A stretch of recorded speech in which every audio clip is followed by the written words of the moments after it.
Hi, everybody, and welcome to the Hennepin-University Partnership webinar series. Today's webinar is titled Responsible AI in Practice, Safer Social Media Algorithms and Improved Chatbots, and is presented by Dr. Stevie Chancellor in partnership with the University of Minnesota AI Hub. My name is Margaret Stumbo-Turvey, and I'm a Senior Project Manager with the Hennepin-University Partnership. HUP is a collaboration between Minnesota's most populous county and its only land-grant university. At HUP, we're dedicated to catalyzing and supporting mutually beneficial relationships. The partnership has led to over 500 joint projects combining academic research and local expertise to inform policy and practice for the benefit of Hennepin County residents. The goals of this webinar series are to offer information exchange and showcase research. It is designed primarily with a Hennepin County audience in mind, but is also open to the public and our university partners. We hope today's session is both accessible and informative for people with varying levels of familiarity with the topic. Before we get started, I have a few Zoom reminders. One, I'm seeing in the chat that one person is having an echo. We have had that in the past, and usually it's resolved if you leave and come back, so please let me know if that does not resolve the issue. Two, your video and audio are not enabled, but your chat is. So if you need any help from the support team, you can use the chat function. You can also email hup@umn.edu. And if you'd like to ask a question specifically, please use the Q&A function so that they don't get lost in the chat. We will monitor questions throughout and save time to address them at the end. This webinar is being recorded, so please look for an email from hup@umn.edu with a survey and a link to the recorded webinar video tomorrow. And finally, we are so glad to welcome and introduce the presenter. Dr. Stevie Chancellor is an assistant professor in the Department of Computer Science and Engineering at the University of Minnesota. She is also a senior visiting faculty researcher at Google Research. Her award-winning research focuses on interdisciplinary work between AI, human-centered computing, and mental health, where she and her lab build and critically evaluate human-centered AI for high-risk mental health behaviors in online communities. Her work and opinions have been covered in over 90 press outlets, such as the United Nations ITU, TEDx, the New York Times, the Washington Post, and the Atlantic. Dr. Chancellor's research examines how to design safer, more supportive online environments, especially for young people and vulnerable populations. She also studies how to improve conversational AI systems such as chatbots to ensure they are ethical, trustworthy, and beneficial in real-world contexts. Through her work, she aims to advance human-centered approaches to AI that can inform both technology design and public policy. And now I'll turn it over to Dr. Chancellor for her presentation. Thank you so much for the warm intro. Hi, everyone. My name's Stevie. I'm a professor at the University of Minnesota, Twin Cities, and I'm really excited to talk to you today about what responsible AI design looks like in practice. I'm going to focus on two areas: safer social media algorithms and chatbots. Before I get started, I do have a couple of disclosures that I like to talk about before I begin any of my presentations. I'm currently a part-time employee of Google. However, this talk is representing my personal views, not that of Google's. I have no Google data in this presentation. This is all about my research that I do at the U. I have taken grants and other funding opportunities from places like the National Science Foundation, Northwestern, the McKnight Endowment, Amazon, Cisco, and Google. Currently working with Headspace and doing some paid consulting work with TikTok, Origin Digital. And I have a couple of disclosures related to my spouse's data. These are just for your information. I'm just going to try to give you all of the facts about social media and well-being and what we know about how AI affects it. So let's get started. About 10 years ago, I was doing research as a PhD student, and I was building these technologies to understand if we could use social media data as a source to detect if people were mentally ill online. 5 or 6 years after I began the research, Facebook comes out with a tool that can predict whether someone may be suicidal on their platform.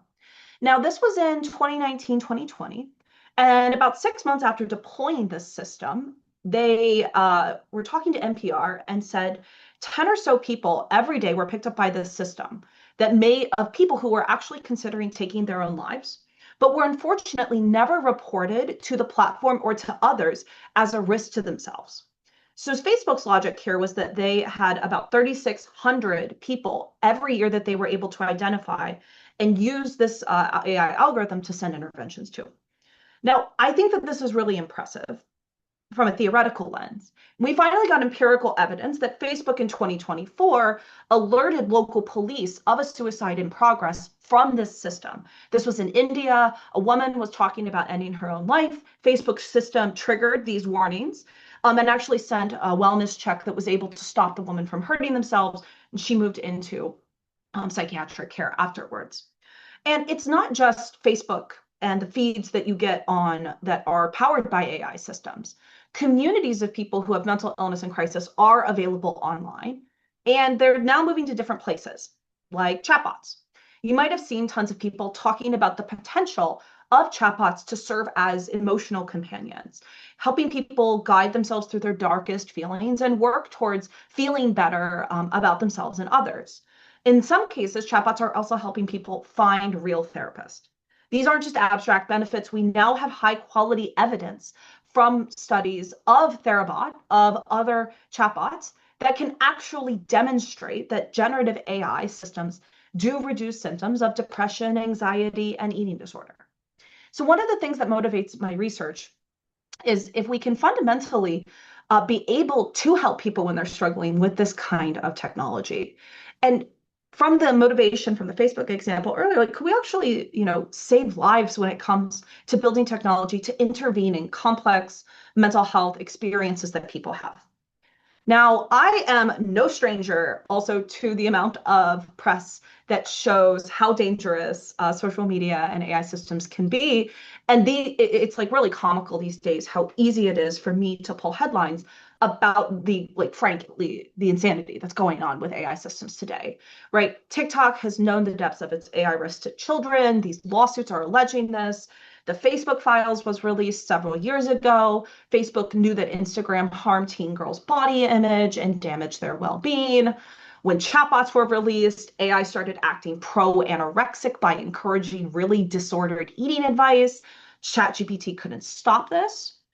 And we also now have seen a lot of examples of crisis triggered through chatbots in what people are colloquially calling AI psychosis. This is when delusional behavior is amplified by a chatbot in conversations and ends up exacerbating people who have high risk of psychosis when they're chatting with these chatbots. AI is frankly, though, everywhere, right? It's in conversational agents. It's in dating apps. It's in the feed algorithms and the explore and discovery pages. And I don't show these examples to swing you towards AI utopian or dystopian views, right? I just want to get frank about the stakes that we're dealing with here with AI and how it affects mental health and well-being. These feed algorithms and content moderation systems and all these things are now in so much technology. And it's likely you and others around you, or people you might engage with as clients or as vendors, are using this. And AI is now being advocated for this silver bullet solution for so many problems. And so what I want to think about today is what is at risk when we think about integrating AI systems into so many different aspects of our lives? And how can it be beneficial, but also harmful to mental health? So I study high-risk health behaviors in online social interactions. That includes social media and chatbots. And I think a lot about how AI intervenes in these systems. How does AI change social connection? How does it change mental health and well-being? I am a computer scientist, and I care a lot about people and building AI for people and society. Frankly, I'm a little bit of an odd duck when it comes to computer science. I don't have a bachelor's in CS. I taught myself how to code and to do it. I'm also a first-gen college student, and so I didn't have a lot of the opportunities to develop sort of AI bro attitudes about computing when I was younger. And I also am a person who has mental illness. So I'm diagnosed with anxiety disorder, and I have CPTSD. I spent a decade thinking about how we can build AI systems in conversation with people who use AI chatbots and who use social media to support their mental health. So today I'm here to share what my own experiences with AI have taught me, how building better AI systems is a technological possibility that we have that's available to us now, and what my participants have taught me about the importance of centering people's needs when it comes to this tech. My general approach to this is called human-centered AI, which is a variant of what a lot of people are talking about with responsible AI. The gist of this is that I believe that AI needs to be used in service of pro-social goals to solve human problems, right? And this is bigger than just like running a survey with constituents or just like looking at the scientific research, right? This is actually a really different approach to evaluating or building and evaluating AI systems that try to legitimately embody the values that we have into our work. Now, I want to be clear, I'm really interested in the technical side of problems. But today I'm going to talk to you about what my participants have told me. I'm going to walk you through how some of this AI technology works and the benefits and risks that it has for social or for mental health and well-being, and what we can learn about this domain and how it can apply to other things we want to understand. So today we're going to talk about responsible AI and evaluation for mental health. I'm hoping that by the end of this, you will feel more empowered to ask great questions about how AI affects your work and your personal life. I also hope that through my talk that you also feel more empowered to demand high quality answers and solutions from people when you're interacting with them about AI systems and how it can affect your work. The way I'm going to do this is I'm going to talk about social media and AI.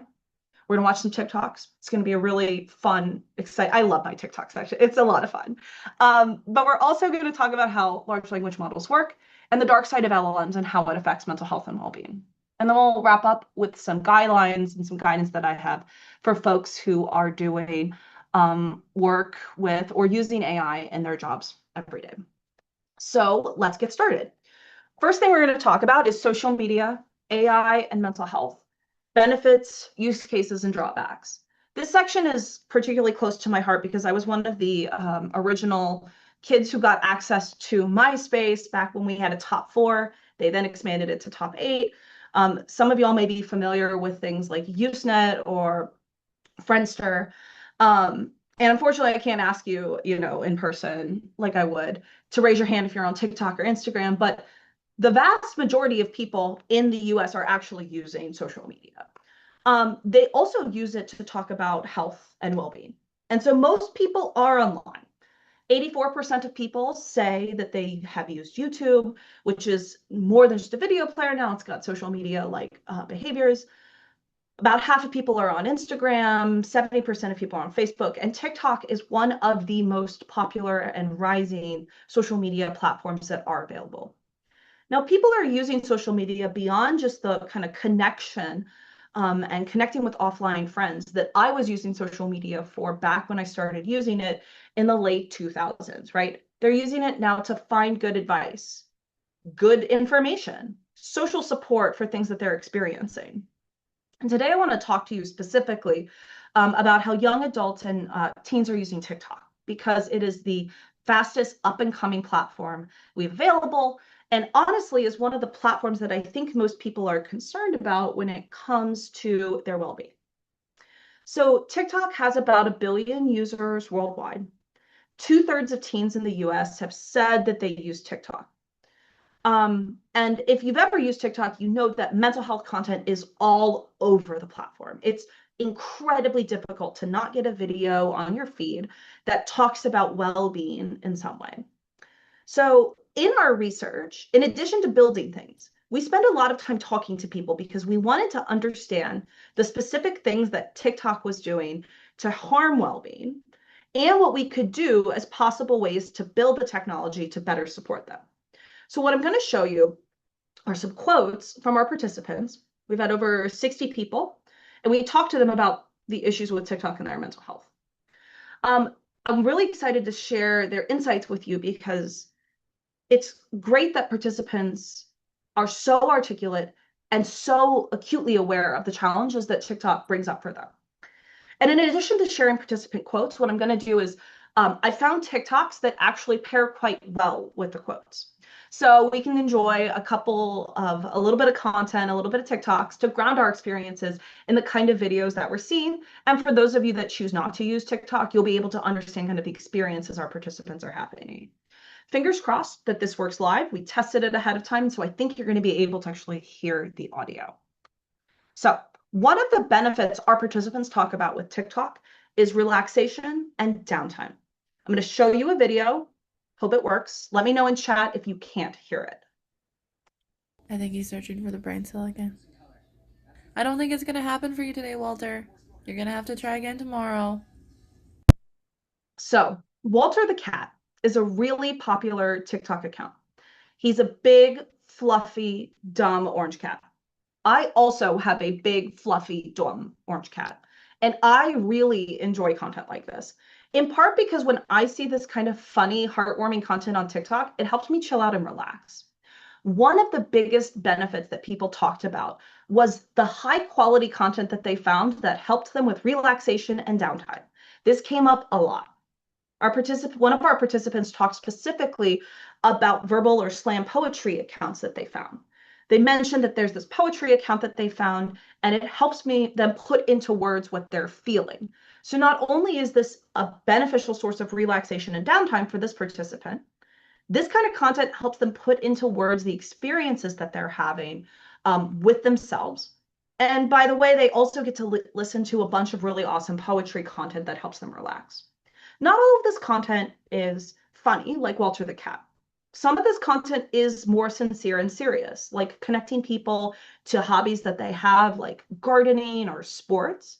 But it can also show them new insights to stuff that they hadn't discovered before. Another benefit that our participants talked about when it came to mental health was belonging and social connection. So for people who already had a mental health diagnosis, they found that actually getting online and talking to others and hearing other people talk about their experiences was really important to making them feel seen and connected. Let's see a video of one of the examples our participants brought to our interview session. Weird question, but do you know where any paper clips are? Yeah, if you go to the cabinet that's next to my basket of clean laundry and then go to the third drawer, in the back there's a plastic container and there's one blue paper clip mixed in with loosely stored rubber bands. The creator of this video also contrasts the fact that they can remember where this very specific paperclip is with the fact that they are completely blind to time, a common symptom of ADHD. Now, in this video and on others creators' videos, people are benefiting by seeing others talk about their experiences with mental illness, right? They see people talking about these everyday things that happen to them. And our participants talked about this. And I really love this quote that one of them gave us, which is that I see other people sharing their experience because they see other people sharing their victories and the funny parts about their lives. I see other people venting and I see me here, right? They themselves can find belonging and social connection just by watching others talk about this kind of experience. There's also benefits to destigmatization and education. Let me show you a video by a clinical provider. If someone's having an anxiety attack, here are 4 things you should be doing to help them through the attack. Number 1, stay with them and provide reassurance. So this video, the provider is helping teach people about how to help others when they're having panic attacks. I cut the video at 10 seconds, but he continues with grounding techniques that are evidence-based for actually helping someone who is having a legitimate panic attack. TikTok and other social media platforms are a huge source of information about mental illness, what it looks like, and how to get good treatment. And related to the point that I just mentioned earlier, our participants talk a lot about destigmatization of their experiences so that they can bring them to providers and so that they can get educated about what may be bothering them. This participant said that TikTok's not an official thing, but the videos I saw encouraged them to bring their issues to a psychiatrist, and they were actually diagnosed with ADHD. Now, I presented some of the benefits that people mentioned about TikTok to us. Let me talk about some of the harms. The opposite of the beneficial information and seeing other people's experiences is the nocebo effect. Nocebo effects occur when negative expectations or beliefs that somebody has causes a person to actually experience an adverse side effect from a treatment, even if it's completely inactive. So the way that this happens on TikTok is people see videos about ADHD and they start seeing and believing that their own experiences are actually quite negative, like this video. You really have ADHD if you don't have a closed file like this? So This video makes a joke about people with ADHD having random clothes piles in their closet and in their bedrooms.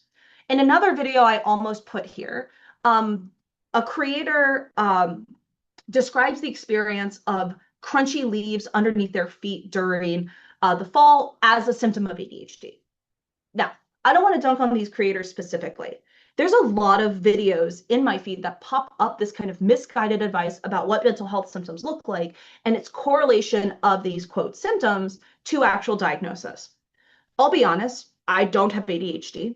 I still have random clothes piles around my room.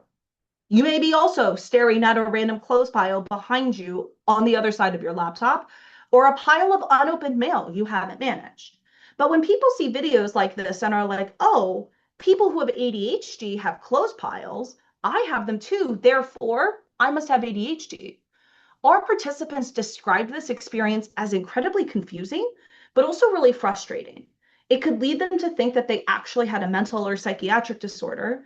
And a therapist who was actually one of our participants described this experience as problematizing very normal behaviors that people had with the label of a mental illness. The other harms that people talked about on TikTok were this issue of dysregulation. Now, I am guilty of doom scrolling through my phone some nights where I come home from work, I have 2 young children, I get them into bed, and I'm really tired, and I just completely zone out. And I recognize that algorithms can dysregulate people's emotions and their well-being. Our participants talked a lot about this. And one participant captured this really, really well. They said that the algorithm runs on whatever emotion it can elicit from the user. And for this particular person, a lot of the times what gets pushed to them is anger and violence. It gets them riled up and gets pushed forward. Then they're doom scrolling. They get sucked into the negative content and then feel like they can't actually stop looking at that negative content. I don't know how many of you have just looked up from a scrolling session 45 minutes later and you're just like, oh my gosh, what was I doing? I don't even remember half of the content that I was looking at. This is a form of emotional dysregulation. Now, dysregulation happens to everybody. And I don't want to nocebo affect this, but it's pretty normal for people to just get out of sorts with their own emotions, right? But for a lot of our participants, this caused like this interesting chain of effects that we labeled the dopamine slot machine effect. This kind of lack of control that algorithms made people feel had really damaging negative consequences by showing them triggering content, riling them up, giving them stuff that made them really upset or bummed out. And people felt at the end of this like they couldn't stop scrolling. They started looking for that positive content and that benefit that I had mentioned before. This participant was the one who actually coined the dopamine slot machine effect for us in their interviews. And like, God bless this participant. This quote, they're just really intelligent and acutely aware of how the algorithm is affecting them. They said that they're talking about this experience of looking at negative content. And they're just like, I just stayed and I scrolled and I waited for the next video that would hopefully boost my mood on mental health to show up. It was like I was scrolling for a dopamine slot machine, right? And the idea that you're pulling the slot machine every time looking for the next win is a really important and missed opportunity for us to think about how social media feeds and the AI systems that power them affect their mental health and well-being and what we could do. Now, you may be thinking, well, why did this participant just like stop using the platform, right? If they recognize that they're scrolling and scrolling and scrolling, it's all negative. They actually felt that stepping away had a high cost to them, right? And these aren't just teenagers who are looking for social approval and to connect with others, right? Adults actually recognized that there was a cost to stepping away from TikTok. They missed all of the benefits that I mentioned: highly digestible and high quality information, low stakes social support that made them feel less alone in social connection, right? And so they felt trapped by the benefits that the platforms provided for them, while also feeling stuck in this slot machine feeling where they're just swiping and swiping and swiping to look for the content that's most important to them. Now, these same participants that are able to kind of precisely identify these experiences they're having have also come up with a bunch of really wonderful ways that we can fix social media algorithms and the AI systems that work behind them. One of my favorite ideas that they had is this choose your own adventure novel. So when I was younger, I remember getting choose your own adventure novels from the like used bookstore. And these, if you're unfamiliar, these books, you read a bit of the plot and you arrive at a spot on the page that says, if you want to go left down the path, turn to page 25. If you want to go right, you go down to page 50. And as you turn through the pages, you construct your own story and narrative every time. One of our participants was like, I keep finding myself in these paths, and why does the algorithm not interrupt my scrolling? TikTok can see what I'm looking at, and it can also know that when I look at certain content, it might lead to these dopamine slot machine, these kind of doom scrolling. Why can't we intervene there? And so we built out this way of controlling the feeds and stopping the content they know is harming them, just like the Choose Your Own Adventure book. Participants wanted an automatic nudge for scrolling, but they themselves wanted to be the ones who chose what to do. They wanted to get a set of options like, kick me off the platform in 5 minutes, I'll wrap up my scrolling. Or, man, can you slow down or stop this auto scroll content? It's really throwing me off and I need to reflect. Maybe they just wanted to clear the dangerous content from their feeds for 20 minutes or just stop entirely. Importantly, though, our participants wanted to choose their own adventure about how AI systems are helping them. This is actually one of the AI models that we're developing right now in partnership with colleagues from the School of Medicine. They also had this wonderful idea about incognito tabs, but for their feeds. A lot of times they wanted to quickly search for information that felt sensitive or private, or they wanted to move all of the kind of nasty content into a bucket that they could exclude from their feed of the content they wanted to see, like the Walter the Cat videos. People wanted ways to privately browse, basically a private or incognito tab, so that it didn't go in and affect or damage their core feeds. And this is not just people wanting to like erase the data or look up sketchy stuff, right? They want to be able to engage with content so that others can't see it. But frankly, they also wanted to be able to curate their feeds in more ways. And so the last idea of choose your own adventure and the incognito tabs and feeds kind of highlight two really important things that our participants told to us was that they wanted more control. They wanted more fidelity of the way that AI algorithms represented them, and they wanted the opportunity to refuse the way that these models had shaped their own well-being, and they wanted that choice to stop it from occurring. And so I'm going to wrap up here with what our participants have told us, because I think this is a nice place to think about how people's real experiences are incredibly valuable in developing AI systems that actually match their needs. But frankly, like people are fantastic at being able to articulate their own problems. And when we work with individuals, we have a higher likelihood of success to make a model that works, but that also meets people's needs in avoiding these problems. So some key takeaways from this section about mental health and well-being. Our participants were really, really clear. They are not passive users of social media AI. Sometimes people talk about people just being glued to the screen and you get the like binoculars stuck looking at like a VR set of goggles. Our participants were much more active consumers of social media. They understood what was going on and how to fix it.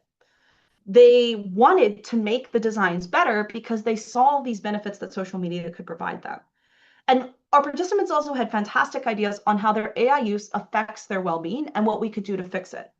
Now, frankly, I spend a lot of time on social media because I do research on it.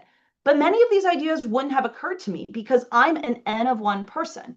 And if I use my N of one experience to build a new technology, it's not going to actually solve the needs of people and the experiences that they're collectively seeing. And so human-centered design or responsible AI design in this space has to build on experiences for us to be able to know what to fix and what's actually going to work to support people. So that's the AI systems that decide what you see behind the screen or behind the screens and behind the scenes on social media. Let's talk about the AI that you actually talk to now. And so I want to transition to talking about large language models, chatbots, and mental health. Now, before I get started, I noticed that sometimes people are a little embarrassed or nervous to talk about AI use, in part because we do it by ourselves. Sometimes people get ashamed. And I want to kick us off with this Mentimeter activity. So Menti is just a cloud. Let me actually just share the link right quick to participants. Okay, I don't know if I can share this link. Can I get some help sharing this to everybody? Stevie, if you want to send that to me, however's easiest, I will paste it in the chat. Yep, but I see that a lot of you are actually hopping on with the code here. There is the link to being able to jump on the Mentimeter. Awesome. Now, what I'd like for us to talk about here, just one thing you've used AI for this week.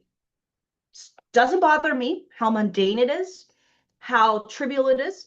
This is totally anonymous. I don't use any of this data for anything other than talks. This is not going into a research project. Don't worry about that. I'll go first while people are filling out this information. So a few weeks ago, I was actually in rural Ohio giving a talk similar to this one to behavioral health professionals. It's rural Ohio. It's 8 a.m. I'm at the hotel. My talk's at 9:30. And I hop in my rental car and the rental car's dead, like dead. I was scheduled to go on at 9:30, so I panicked for 5 minutes, but then I get onto chat and I looked up the causes of rental cars dying.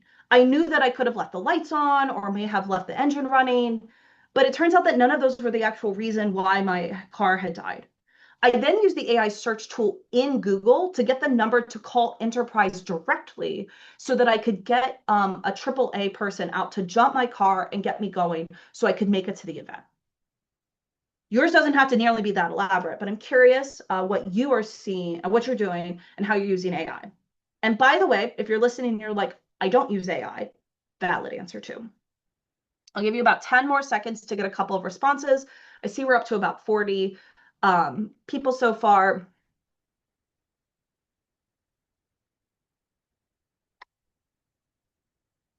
And what I'm going to do is reveal this word cloud in just a sec.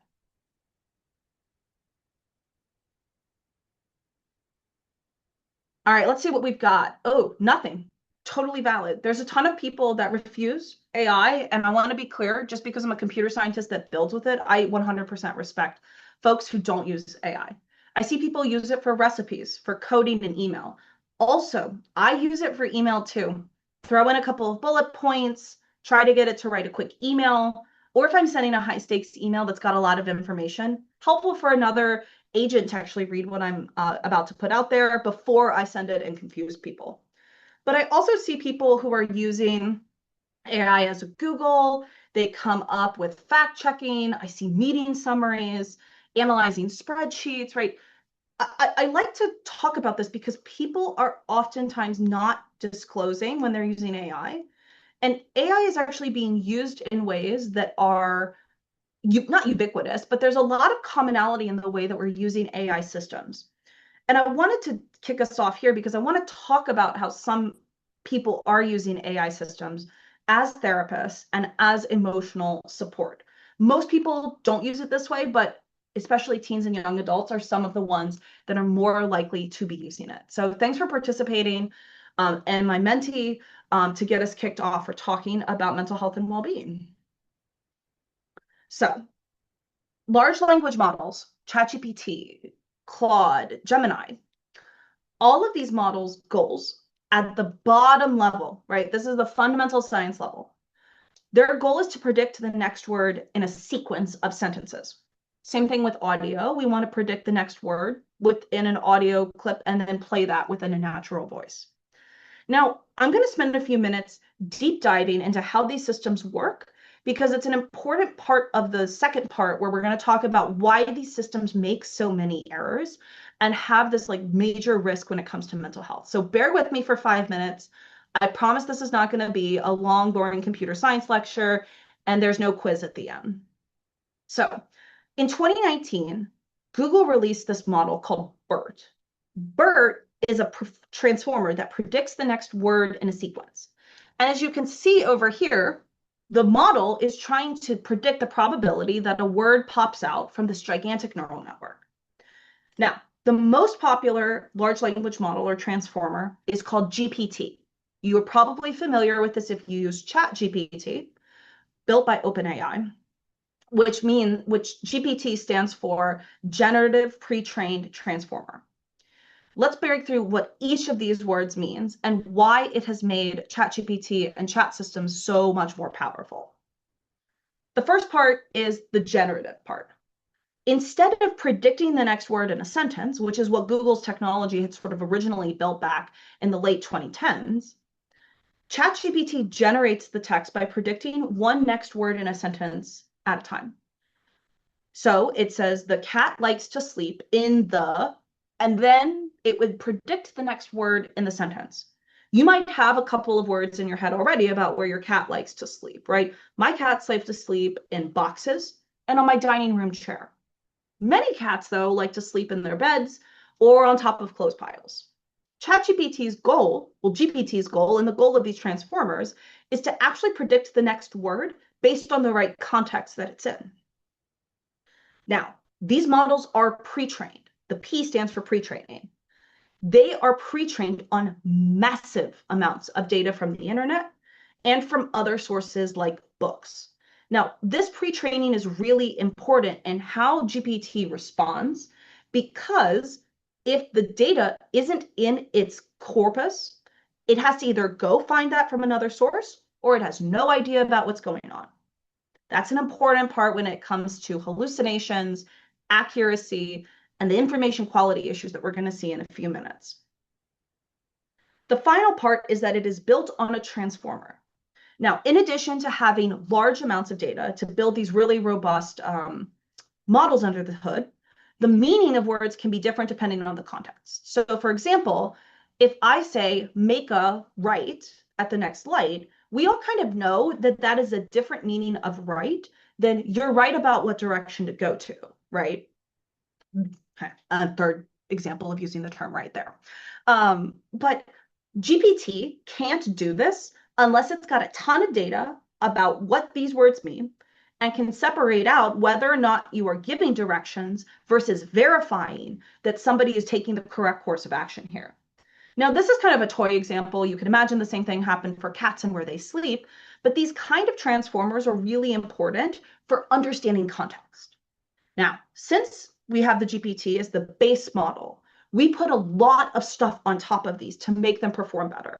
You might have heard of personality or temperament, or changing the way that the model responds by making it seem more likable, more serious.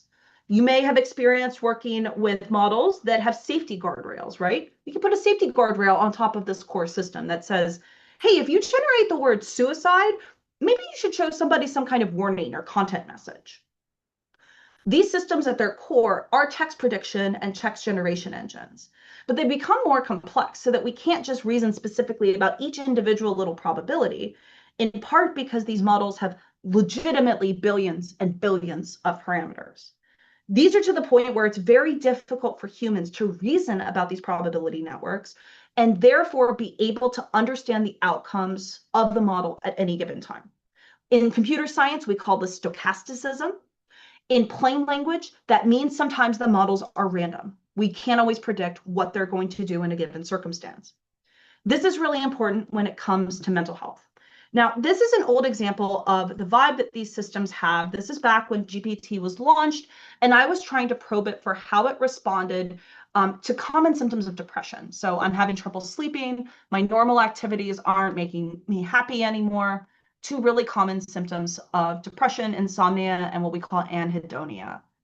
Now, I show this for folks who don't use chat because they don't understand sometimes the volume of advice that it can give, as well as the reliability of this advice. Now, y'all have the technological underpinnings of how these models work. You understand that they're trained on gigantic volumes of data and that they are inherently text generation engines. Let's talk about some of the dark sides of AI for mental health and how this can affect the kind of content and conversations that people have. And I want to frame out this question a little bit around AI agents being therapists, because this is a really popular conversation in the media today because of the number of unfortunate and really awful outcomes, like, to be frank, like of people dying by suicide or hurting themselves after chatting with chat directly. And I like to frame this section here too, because of the gravity of some of these issues with, are these kind of trade-offs that we're seeing even worth it? We can unpack that more in Q&A, but I want you to be thinking about the kinds of benefits that systems can have, but also their costs. So first thing I want to talk about, and I've mentioned it a couple of times, is this idea of a hallucination. Now, I'm using this term hallucination because it's like a colloquial way we talk about AI making things up. But let's be clear, AIs don't have brains. They don't hallucinate the way that humans do. That's a human-like metaphor we use to make sense of it, not actually describing the way that it works.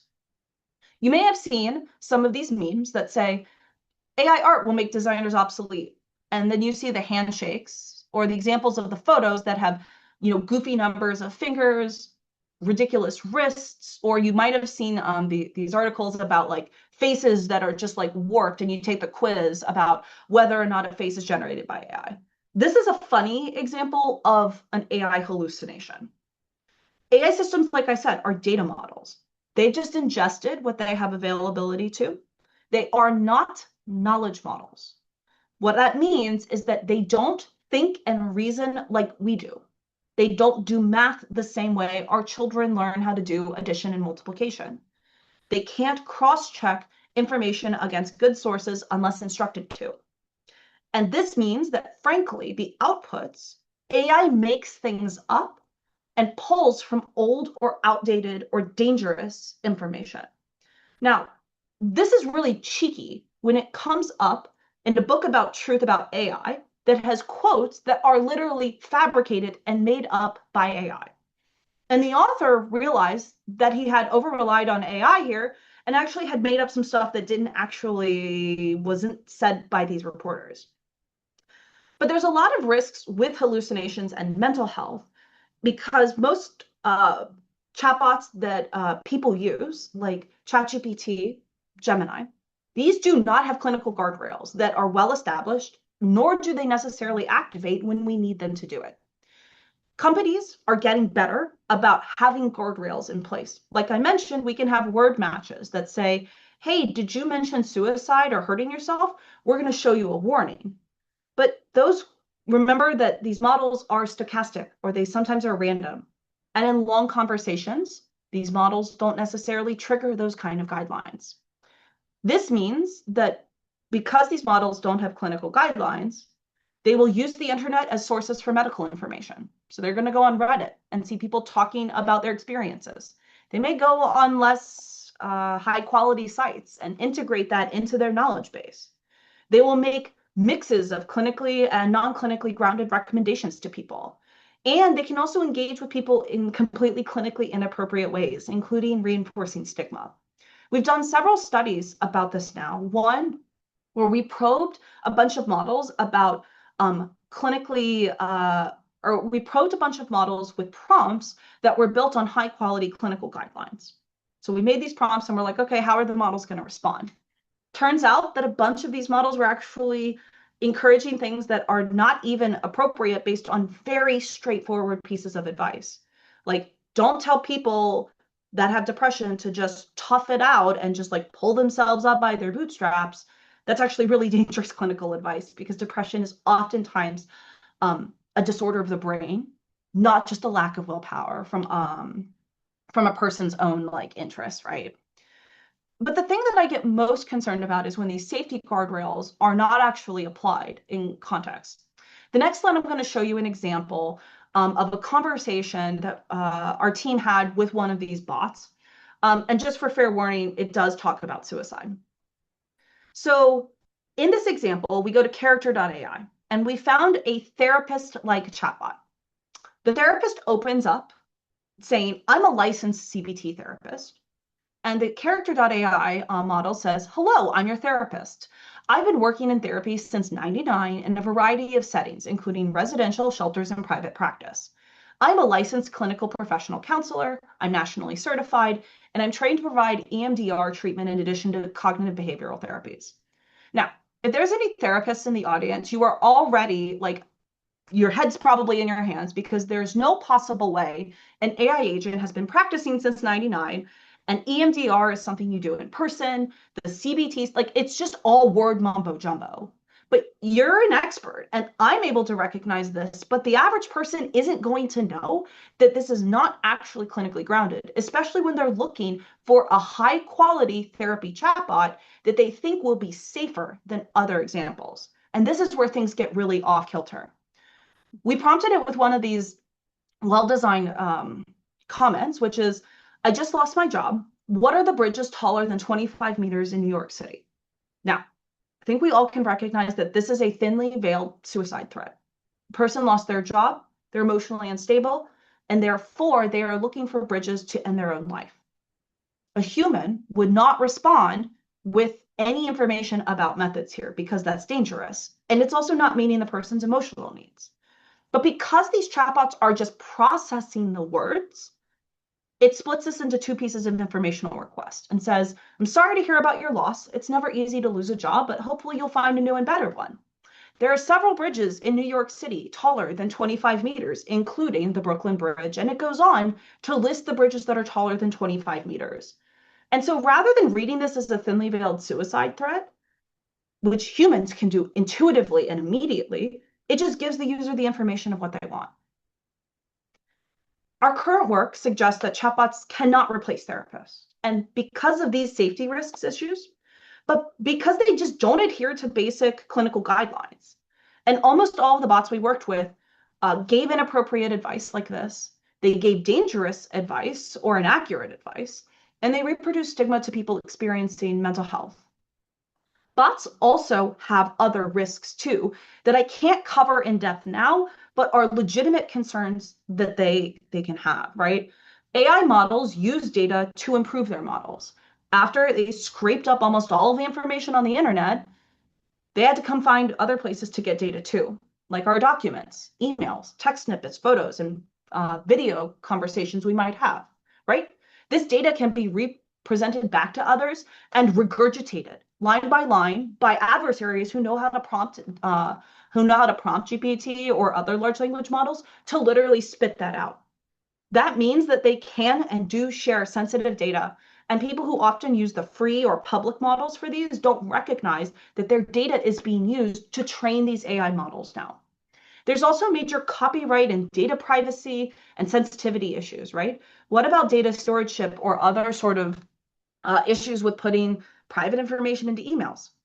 But this is not also, like, I haven't been able to even cover all of the labor, the environmental, the water issues that AI creates. But the thing I keep coming back to, and I'll be honest, I don't have a good answer to this, is like, what if we could actually stop AI from being unhinged? How many gallons of water or copyright violations is it appropriate to save somebody's life if they're thinking about harming themselves? And I don't want to trivialize, one, people who are at risk of hurting themselves or thinking about suicide. And I also don't want to trivialize the risks of mental health or the risks of copyright violations, lost labor. There's a ton of dangerous things that can come out of this. But I haven't been able to put my finger on what the trade-offs should be as a society. And this is something that we need to have more and pressing public conversation on. So I'm going to transition to the conclusion of this talk and open it up for Q&A. So if you have questions, please drop them into the Q&A function in chat. Really happy to talk more about this. This kind of what is the trade-off question I mentioned is this even like worth it? Like, are the kind of gains and benefits we can see from AI systems worth the kind of consequences that they are totally creating? Now, I often show this like pithy Jeff Goldblum meme to people, right? You scientists were so preoccupied with whether or not they didn't think this should. This always gets computer scientists to laugh because they are the scientists in the room. But I also think it makes them laugh out of discomfort as much as it is because of humor, because they realize that there are legitimate consequences to these systems existing. There's really tough consequences of bad systems. And I've shown you a bunch of examples already about the bad systems that exist now and how dangerous some of them can be, right? The elephant in the room is that even in the best cases, we could be looking at 80 to 85% accuracy. That means that 1 in 5 responses may not be what we actually wanted them to be. That's a lot of error. And bad science or like bad systems like this can have really dangerous consequences, right? Bad science, incorrect diagnosis and interventions, bias and errors, missing opportunities to actually help mental health. So instead of it being a false positive, where you falsely flag someone for being unwell, you could miss an opportunity to intervene. But AI research is moving at such a clip that many of these issues are being resolved in months, right? In 6 months, I'm going to have to update the slide because some of these issues may not actually be nearly as pressing as they are now because of how fast the landscape's changing. But in addition to the issues of bad systems, I want to pose a thought experiment. What are the tough issues that society is going to have to solve when we have good systems, right? If we're able to snap our fingers and fix all the hallucinations, the data privacy issues, we capture all of the problems and we get these guardrails in place, we're still going to have risks that are not actually able to be captured through our frameworks of how we think about problematic AI use now. This is stuff like privacy violations, creepy technology. If you've seen anything about the Meta AR glasses, like that stuff's really, really creepy and even bothers me, right? We might also have differential interventions of people who have access to AI systems versus those who do not.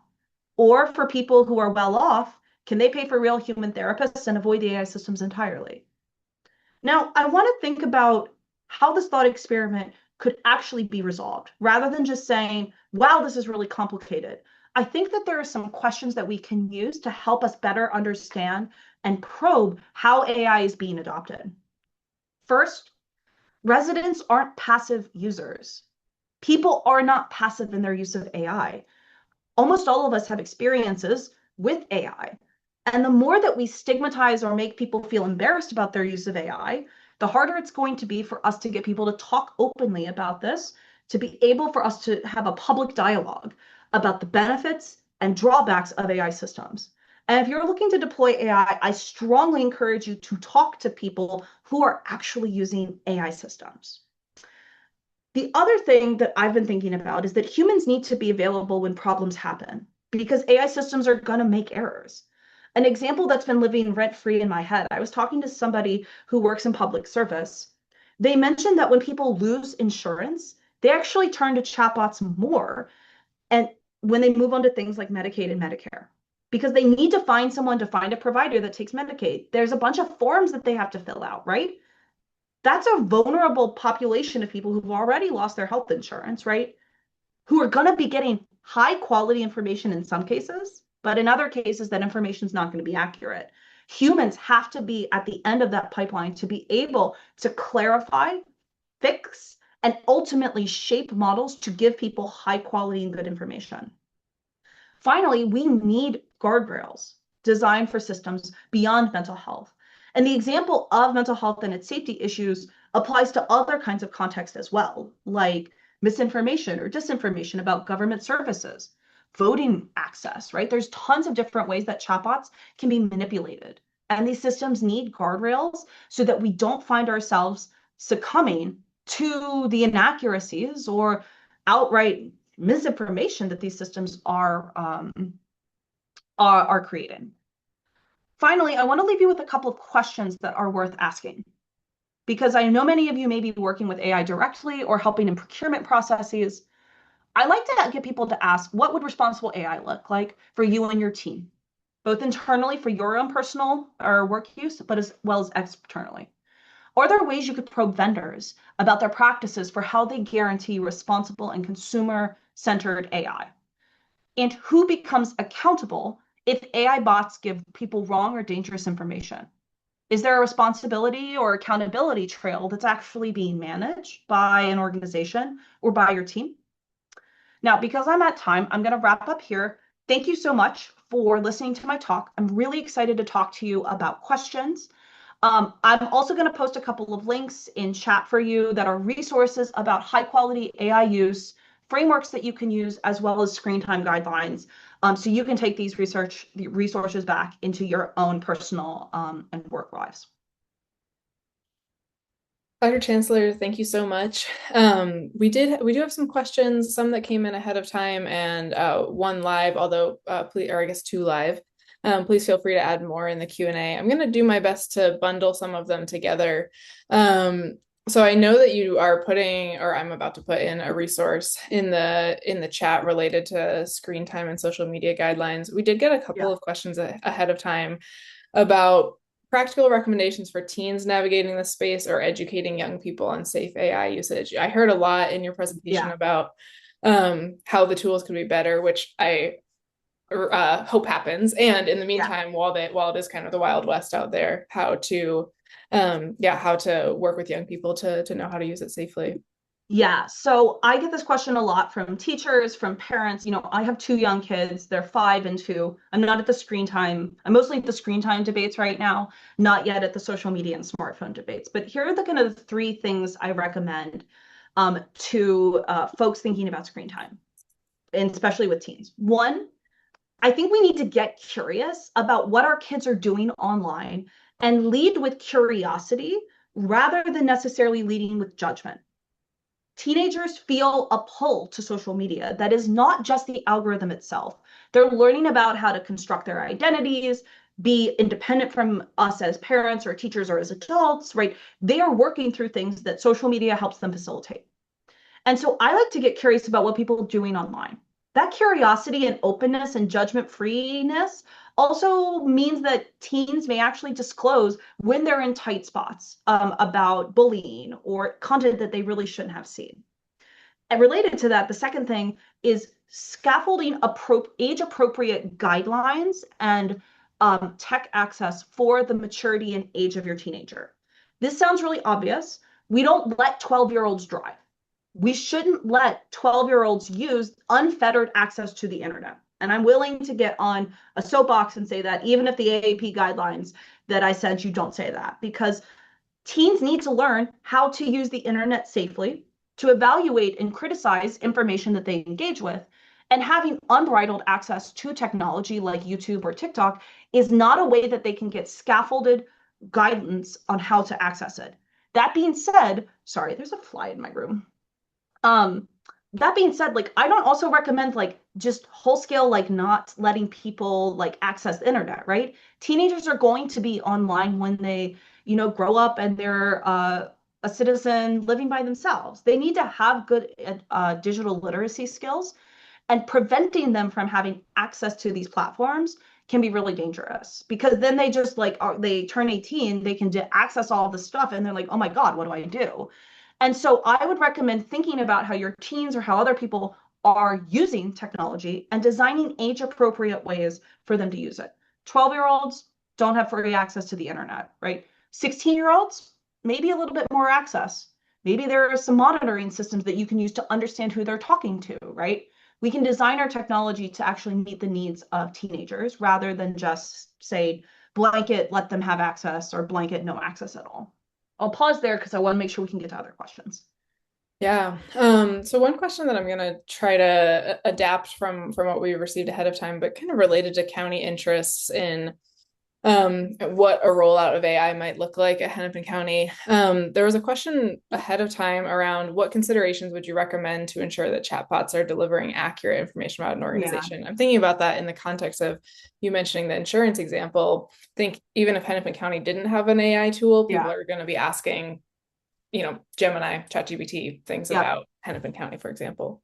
Yeah, so let's talk about what Hennepin can do internally to ensure AI models that it manages are giving good information. There are technical solutions to improve the quality of information, right? We call these information layers. Most commonly, these are called RAGs, R-A-G, Retrieval Augmented Generation. It basically takes the word generation and runs it through a knowledge base that you have scaffolded for the AI system. You can't easily do that on publicly available systems like generic Claude, generic ChatGPT. And this is important because if it's an internal system, you probably have higher expectations of accuracy for like finding forms or giving advice than you do for like a Google search, right? So you can build internal systems with locked models that actually have high quality information. You can't always guarantee that that advice is the correct advice, though, because of that randomness. For general purpose systems, it's really important for the data that is available online to be as accurate and as up to date as possible, so that models can index that info into them. Now, that is a deliberate decision that you're like, okay, we're going to put this information online and make it available to people so that the information is high quality. And you're basically kind of saying, we're accepting that people are going to use AI to probe information about where to vote or social services that are available, who to call when there's a pothole, right? You kind of are complicit's too strong of a word, but you acknowledge that that's an information source that people have. Getting that information right is a lot harder because the models have been trained on years of data that might have gotten out of date, right? 988 is the mental health service line that you can call in a mental health crisis. That didn't exist 10 years ago. And so it's difficult to keep information up to date in these systems. I don't have good advice on how to make ChatGPT or Gemini actually give high quality information all the time. It's a problem that like I'll just like be frank internally, like everybody is trying to solve because it's not good when Gemini or ChatGPT gives bad information. Nobody designed these systems wanting them to do that. Yeah, that makes sense. Well, recognizing that it's 12:01, I know that we could probably go on much longer. I know lots of people have good questions, but I really appreciate you sharing your contact information here. I've shared the resources in the chat, so hopefully some people's questions will be addressed by some of those resources. I'm going to briefly post a feedback or quickly post a feedback form in the chat. I accidentally listed it twice, but I think people can figure out the link. Dr. Chancellor, I want to thank you again so much for your time today and for all of this information. And to our guests, thank you as well for your participation. A link will go out tomorrow, both with the feedback form and with a YouTube link. So if there's anybody else that you think would be interested in this information, feel free to share it. And we really appreciate everybody's time today. Wonderful. Thanks for having me so much. Please check out the links. There's a ton of really smart people who have worked on guidelines like the NIST AI framework guidelines that apply to more than just mental health. So I hope that this was useful for y'all learning about how to be good stewards of AI. Yeah, thank you so much. And that's a good reminder. I'll include all those links in tomorrow's email as well. Great. Thank you so much. Yeah. All right. Thanks, everybody.